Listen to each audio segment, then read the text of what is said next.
JICA launch प्रकरणात दिगंबर कामतीच्या अटकपूर्व जामिनाक crime branch हायकोर्टात आव्हान दिवपाचें आसा। ताचेर दिगंबराक विचारल्यार तो म्हणटा ताचें ताका व्हडलेशें कांयच पडिल्लें ना। सगळ्यांत व्हडलो कोर्ट खंय देवाचो। मडगांवां शिरवाडें उदका पायपलायनीच्या कामाची सुरवात करपाक आयिल्ले कडेन तो मिडिया कडेन उलयलो। देवाचो कोर्ट फायनल तो मडगांवच्यो आदल्यो सगळ्यो उदकाच्यो पायपलायनी खंय बदलतले। ओल्ड पायपलायन आसा ती तशी उरतली, नवी पायपलायन घाली वतली आणि ओल्ड कनेक्शनां आसा ती नवे पायपलायनीचेर शिफ्ट जातली। तो उदकाचो प्रॉब्लेम आसा तो खूबसो सॉल्व जातलो, कारण पयलींचे लायनी सगळे करोड जाल्या, भितर माती गेल्या, कितें गेला प्रॉब्लेम जाला। आग्वाद पठाराचेर हॉटेल वा दुसरो कसलोच प्रकल्प उबारपाक दिवंक कानोळेची पंचायत आनी थंयचे लोक तयार नात। केंद्राक धरून आग्वादा कांय कंपन्यांचो हॉटेल प्रकल्प हाडपाचो प्लान चल्ला म्हूण थंयची सरपंच आनी काँग्रेसीन सरकाराचो निशेध केलो। सेंट्रल गव्हर्मेंट आमचे जो आग्वादा प्लेटो आसा, सिंकेरी हिल आसा, थिंगा हॉटेल्स प्रोजेक्ट हाडूंक सोदता म्हूण। इतली वर्सां आमी त्या आमच्या आग्वादा दोंगराचेर वा सिंकेरी दोंगराचेर कितेंच येवंक दिवंक ना आनी आमी केन्नाच दिवचे ना कसलोच प्रोजेक्ट येवपाक।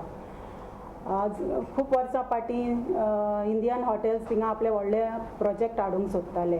तशेंच फाटीं गेल्या वर्सा बालजी डेव्हलपर्स म्हणून कोण तोय आपलो व्हडलो project behind saint Lawrence church हांगा घालूंक सोदतालो।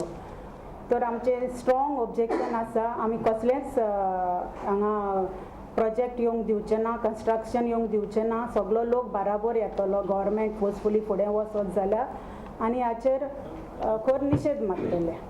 Bureau report Prudent. भारत स्वतंत्र जावन 70 वर्सां जालीं। 70 वर्सां उपरांतूय सरकारी वेवस्थेंत व्हडलोसो फरक पडिल्लो ना म्हूण शहीद भगत सिंगाचो पंटू अभिजीत सिंग संधू उलयलो। श्रीमंत आनी गरिबां मदली दरी वाडत आसा। स्वतंत्र भारता खातीर शहीद भगत सिंगाचें एक विजन आशिल्लें, मात तें वास्तवांत येतना दिसना म्हूण अभिजितान खंत उक्तायली। शहीद ए आझम ह्या नव्या संस्थेची अभिजीत सिंगान पणजे मिडियाक म्हायती दिली।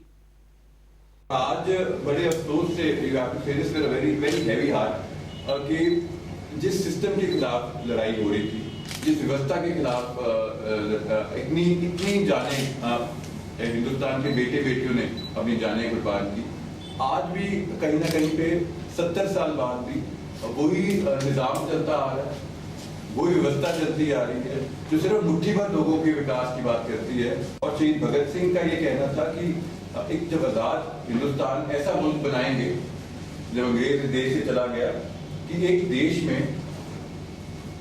कोई इंसान इतना अमीर ना हो, an individual should not be that rich that he can buy another individual, you know, और एक उसी देश में कोई इंसान इतना गरीब ना हो कि वो अपने आप को बेचने पर मजबूर हो जाए। तो इस सिलसिले में sort of the reason also for interacting with you primarily is that it's sort of an open call, you know, ये एक खुला call है to young organizations, political activists, political parties, political individuals, any organizations working on Shahid Azam's name, his ideology, working on anything you know, progressive, anything working on nation building with the youth or any sort of social organization and political organization to come on one platform and work on Shahid Azam Bhagat Singh's ideology.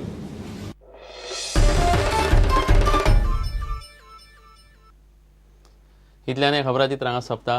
पळयत रावात prudent. नमस्कार।